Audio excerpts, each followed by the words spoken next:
Ég heiti Íris Edda Nóenstein og ég er lektor í íslenskri málfræði og máltækni hjá Háskóla Íslands og líka talmeinafræðingur á Landspítalanum. Og síðustu 7 mánuði hef ég verið Fulbright gestafræðimaður við University of Pennsylvania hérna í Philadelphia.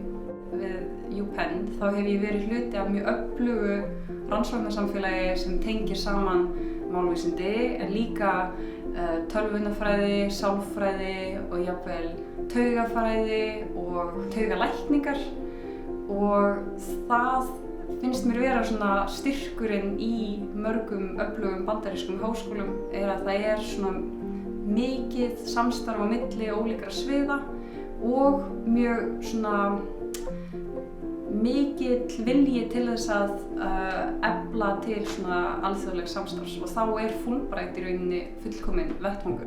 Verkefnið sem ég er að vinna að fjallar mál og minni og tengsl þessara tveggja svona hugrænna ferla að skoða mál og minni bæði út frá því hvernig börn læra mál en líka í taugahrörnum. Ég myndi segja að verkefnið mitt, þó að sé fræðilegt, þá er það líka mjög hagnýtt í grunninn og snýst að mjög miklu leyti heilbrigðistækni sem verið að þróa fyrir stór málsamfélög að það sé hægt að yfirfæra hana á smærri tungumál og smærri málsamfélög eins og íslenska málsamfélagið er. Að dvölin mín hér svona snemma á ferlinum, ég er ungur fræðimaður, ég er nýbúin að fá lektorastöðu við Háskóla Íslands, skiptir bara öllu máli. Bæði þegar kemur að verkefninu mínu sem ég hef verið að vinna hér sem er einhvers konar svona fræðilegur grundvöllur fyrir því sem ég er að gera og ég er búin að njóta svo góðs af því að fá mjög mikla endurgjöf frá topp fræðafólki hér en líka bara að sjá hvernig svona vel skipulagt samstarf á milli ólíkra fræðasviða virkar á stað eins og Penn þar sem að það er rík hefð fyrir samstarfið þvert á deildir. Það hefur bara veitt mér mjög mikinn innblástur þegar kemur að því hvað ég vil reyna að byggja upp á Íslandi.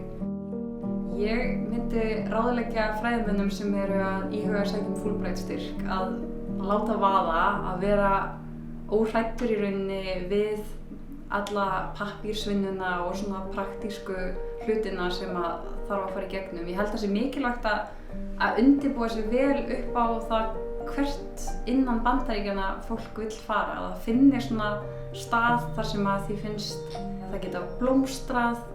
Ég kom hingað til Philadelphia með manninu mínum, Hauki, og syni mínum, Ími, sem er 4 ára. Ég held við séum öll búin að fá eitthvað dýrmætt út úr þessari dvöl sem eru á samt mjög ólíka vegu og þetta er búin að vera mjög góður tími fyrir okkur sem fjölskylda.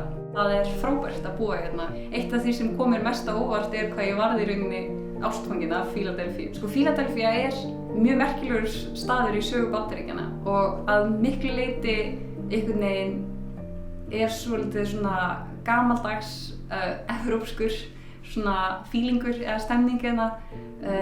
Húsið sem við búum í er frá 1889, maður fer í gamla sporvagninn og labbar garða sem hafa verið svipaðir bara frá 19. öld, þannig að ég myndi segja að uppáhaldið mitt hefur verið svolítið svona einmitt að labba þessi gömlu íbúðahverfi og bara að labba í gegnum campusinn, sérstaklega í ólíkum árstíðum, sjá haustlitina og síðan vorið í blóma.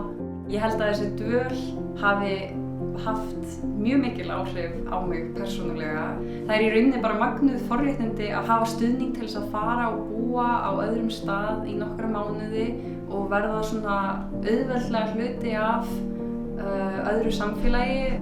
Ég hef nýtt það að vera einmitt gestur mjög vel og bara sótt marga fyrirlestra, kynnst mjög ólíku fólki. Ég er algjörlega óhrædd við að senda tölvupóst og segja bara hæ, ég er fræðimaður frá Íslandi og ég hef mikinn áhuga á því sem þú ert að gera, get ég fengið að koma í spjall og fólk tekur manni opnum örmum. Þannig að mér finnst þessi 7 mánuðir vera búin að vera bara einhvern veginn.